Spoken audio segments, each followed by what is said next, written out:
thanks, Sophie, very much. I appreciate that. And everybody, thank you very much for coming out on this beautiful Saturday. We could be doing many other things. We appreciate you coming in today. So I'm going to talk about a concept called PIRA, Progression Independent of Relapse Activity. And my talk's been introduced a little bit already by Dr. Bennett, who focused on the differences between NMO and MS, the largest of which is that NMO, the disability, is only really associated with relapse, what we call RAW, relapse-associated worsening. Whereas in MS, this is a fundamental difference where many individuals, not all, will go through a progressive phase of the illness, which is unassociated with relapses, and that's what we're talking about here.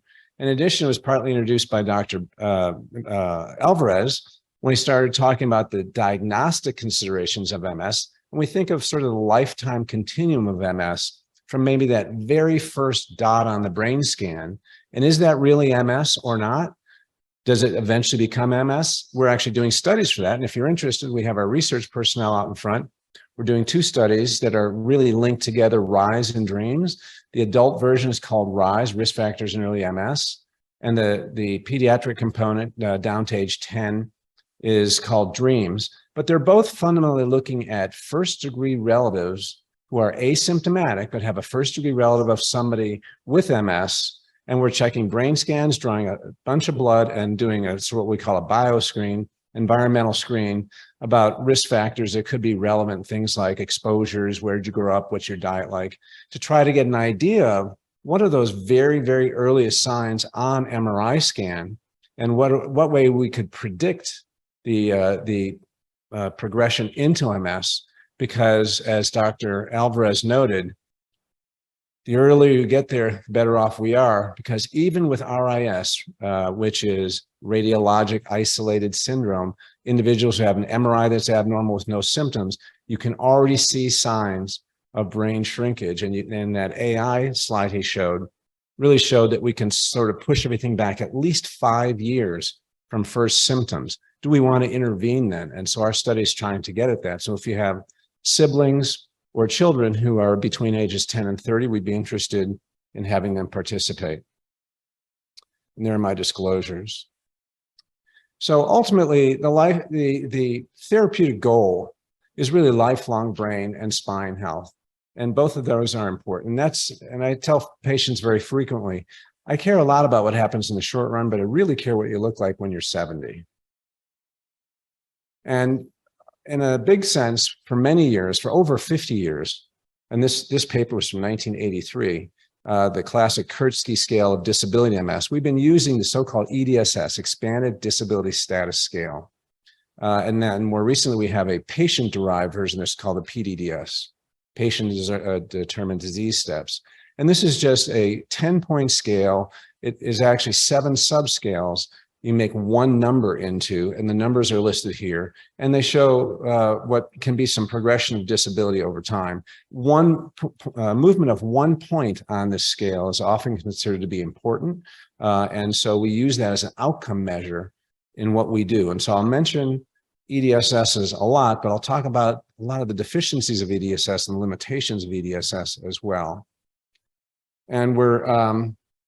And we're interested in this throughout the lifetime of the patient. As I mentioned, we could think maybe the very earliest signs of MS are with radiologically isolated syndrome. The first clinical manifestation is a single attack that may be not fulfilling all the present criteria, which may well change in a couple of months, a clinically isolated syndrome.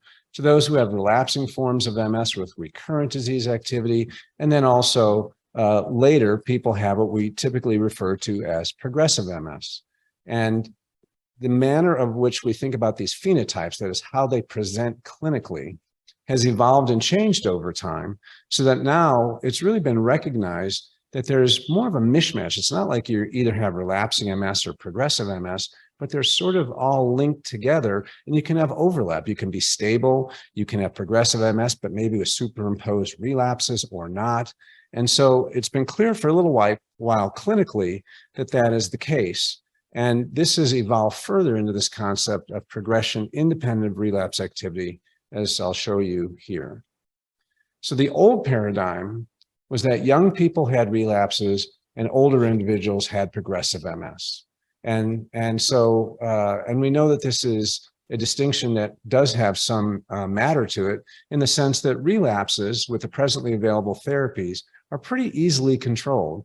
All the therapies that Dr. Bennett showed up, that long list of MS therapies, they all control relapses very well, but progressive MS medicines have really not been shown to be terribly effective. And so this distinction has been played out in a lot of the studies that have been done. For example, many of the studies have excluded, all these drug studies have excluded people over the age of 55. That people over the age of 55 account for a significant amount of people with disability, and over the age of 55 is 46% of the population of people with MS. So there's been this sort of binary progression or versus relapses, and that is really not so true, as I'll show you. So what happens after people have a relapse? This is from an older study looking at the placebo patients in a variety of different studies. Fred Lublin did this paper 20 years ago now, and showed that, in fact, only about 28% of people after a relapse actually had worsening of 1 or more points of the EDSS. There's most people recovered actually quite well. And this number in children is really even higher. It's up into the 90% range. Kids really recover well. And conversely, people over the age of 50 do not recover as well. They don't have as many relapses, but when they do, they're less severe, but they don't recover as well. And so the simple thing to think is that, well, they recover very well. Most people have their relapses associated worsening. Most of the other people just recover. And then it's only progressive people that have a progression of disability separately. But that's really just not fair at all. That's just really not true. So as noted previously, if you look at the patients with radiologic isolated syndrome, these individuals already have, compared to age and sex-matched controls, a diminishment of brain volume reflecting dropout of brain cells. We know from a variety of different studies, there's a long-term natural history study at UCSF called the EPIC study, and they looked at people who had progression of disability, worsening of the EDSS, and asked, well, what's the percentage per year that are having worsening? And when they looked at people, 12.9% of people annually had them when they had a relapse, but 14.4% of them had them annually without a relapse. That is, was more common to have progression of disability without a relapse. Not a surprise, we see that a lot, but this is the average age in the study is in their 40s. In the Tysabri observational program, the top study where the mean is 37, PIRA accounted for 61 to 67% of all EDSS worsening. This is a very young population. And this is looking at the Novartis database. They have a huge database of 26,000 people that have been in all of their different studies with Gilenya and with Mayzent and with other medications, including in pediatric MS. And at the top is all of the 26,000 patients segregated by relapsing, secondary progressive, and primary progressive MS trials. And this is just in the adults, and this is in the pediatric population. And you can see, interestingly, in the pediatric population, what we're looking at here is people who had worsening of their EDSS, and whether or not it was due to a relapse or whether or not it was independent of relapses. In kids, the vast majority of worsening was related to a relapse, not surprisingly. And this was in the control group interferon beta 1A or Avonex. And then, interesting, when you have a better reduction in the number of relapses that are seen, you'd expect to see this number actually go up in kids, but it actually doesn't go up in the better treated group. In adults, the reality is that the number is not quite so high in the relapsing patients, but it's still quite high, into the 20, 30, 40, 50 range. But in progressive MS is higher and higher still in primary progressive MS, where there's very few, if any, relapses, and that's why this number on the side here is so small, where the vast majority of worsening is due to progression independent of relapses. So this is in the Novartis database, but in a variety of other databases recently, you can see that this is even more distinct. This is from a study that was published in JAMA a couple of years ago. And again, what we call relapse-associated worsening. Here you have a relapse, someone doesn't recover completely, and they continue to have disability beyond 24 weeks or 6 months, as opposed to someone who may have had a relapse, but then they recovered, and then independent of a relapse, they had worsening. So that's, to lay it out graphically, that's what this looks at.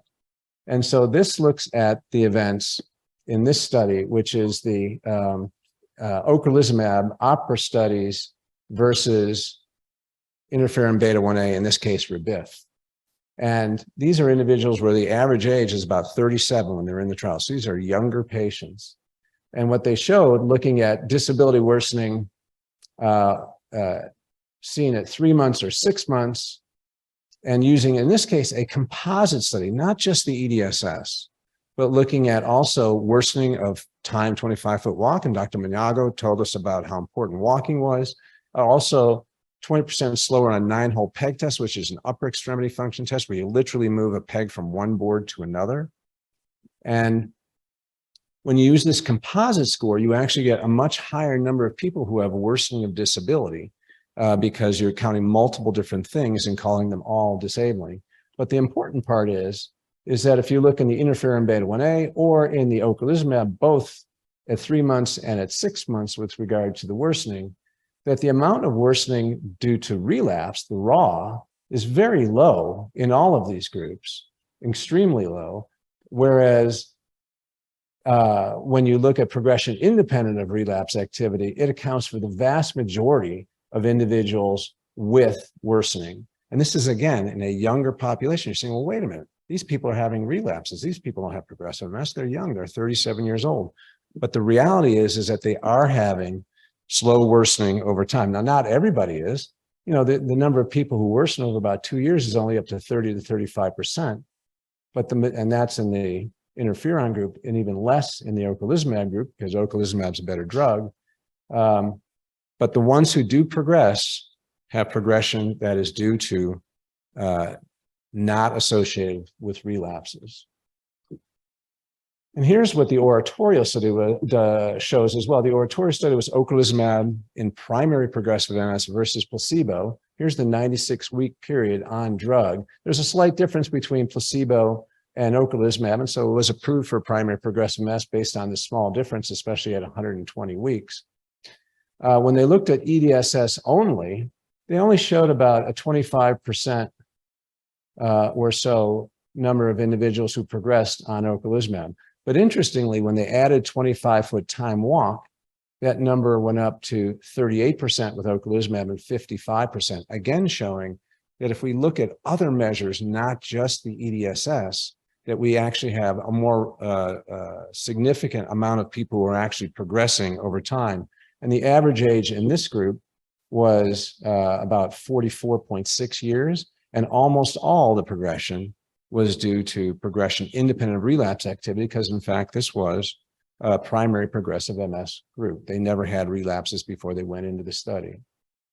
In our own DISCO MS study, which we've heard referred to today, where the mean age was 63, and you had to have no recent relapse for 5 years and no recent scan change for up to 3 years, and 83% of the patients in the study were called relapsing MS by their patients, by their doctors rather. There were a total of 30 people out of the 259 who had progression of disability that was confirmed at 6 months. Only 2 of those had a relapse or a scan change. So 28 out of 30, or 93% of people with, in this study, average age 63, had progression independent of relapse activity. The interesting thing beyond that was that it was 11.7% of people had progression of disability who were labeled as progressive MS, and 11.7% of people who were labeled as relapsing MS had progressive MS in the study. So that even people that were labeling as so-called relapsing MS are having slow worsening that's independent of that. So what a lot of these studies show is when you use composite analysis, you can actually see much more in the way of progression of disability. And you can use time 25-foot walk or these other things as well. And even serum biomarkers may be able to help us predict those who are progressing later, or in a study that was just reported the other day, in people who discontinue therapy, if your biomarker with NFL goes up, it actually will predict having new disease activity as well. So biomarkers may also help us understand the nature of progressive disease. So the old model, we would also always talk about, and we've shown you on your scans many times, these lesions down next to the ventricles. The ventricles are darker on the flare, and they radiate out perpendicularly from the long axis of the ventricles, so-called Dawson's fingers that Dr. Alvarez referred to. Everyone knows about these, but what we have not talked about much are the cortical lesions that are out here. All the way out here, you can see that little dot up there, but all these markers out here in the cortex, the outer rim of the brain where the neurons live. And we typically, again, the white matter lesions down next to the ventricles, for example, the thin venous, perivenous inflammatory nodules with a bunch of lymphocytes, macrophages, immunoglobulin complement, as talked about by Dr. Bennett. Those are the classic inflammatory lesions associated with relapses. But the reality is, with progressive MS, we see a different pathology. And we see these nodules of B lymphocytes out in the meninges, the lining of the meninges, and down into what's called the sulci here, especially deep down here. And they are also associated with the plasma cells that make the antibodies, the IgAs, Gs, and Ms that are noted here. These are much more commonly seen in people with progressive MS. And they're associated with so-called gray matter lesions here, which can be just in the gray matter, they can be in the gray and white matter, they can be almost fulfilling all of the gray matter next to this sulci here that you see from before, or it can go all the way out to the edge where the gray matter stops. And these are associated with the microglia, these active inflammatory cells that live in the brain and the spine, and are much more associated with these gray matter lesions and with progressive MS, as noted here in brown on this slide and this slide, where the black is also lymphocytes that are associated with that. So I'm actually going to skip over this, but just to show you that the microglia are these cells that account for 10 to 15% of all the brain cells, and which have been mostly ignored throughout studies throughout history and are becoming much more and more important as we go forward thinking about progressive MS.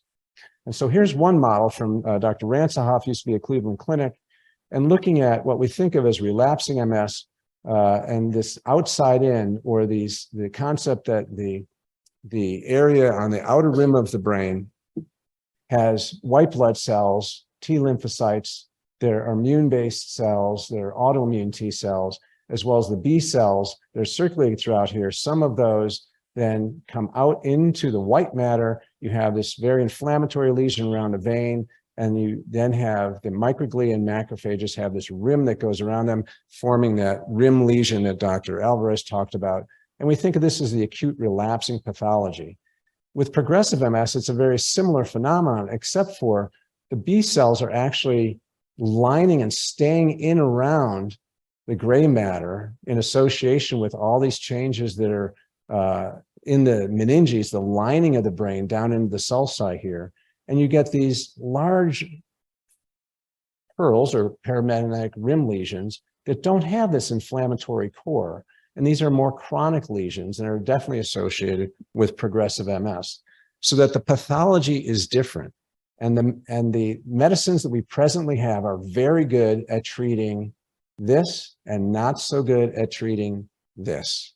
And that's the fundamental problem that we have going forward, is to develop medications that really are focused on the changes that are seen here that are different than we have been treating so far. So the different approaches that we have, present DMT is very effective against the acute inflammatory disease, especially in the white matter, related to what's known as the adaptive immune system. And what we need, however, is those things that are effective against the innate immune system, that is the microglia and other parts of the immune system that don't learn over time, don't adapt as the T cells and B cells do. And as mentioned before, Bruton's tyrosine kinase inhibitors, perhaps. There's a molecule called bryostatin, which is a protein kinase C modulator that might be helpful. And even ofatumumab, Kesimpta, was shown at ECTRIMS, the meeting from a couple of weeks ago, to have an impact on microglia looking at PET scans. And so even some of our therapies that we have might have some benefit, but we need other ones that have a much better job of controlling the pathology associated with progressive disease, because that progressive disease starts early and is persistent over time. So other approaches that might be useful would be to protect the nerves from dying when they're partially damaged, to remyelinate or even regenerate nervous system tissue. And those would also get around this, but would not be really immune-based at all. So the importance of PIRA as a context or a construct to think about is that it really removes us from this concept that we have binary relapsing MS versus progressive MS. There's really two ongoing, slightly different pathologies that are occurring over time, and they need to be addressed separately. In addition, we probably don't recognize progressive MS very well. In our study with DISCO, 83% of people were called relapsing remitting MS, and yet they had the same amount of progression of disability as the people who were called progressive MS. We need better markers, better clinical markers, radiological markers, the slowly expanding lesions, the pearls, maybe PET scans to look for microglial activation, blood biomarkers. We need an agreed upon set of definitions as to what progression is, and we need to treat progressive MS very early. So thank you very much. Thank you very much for coming.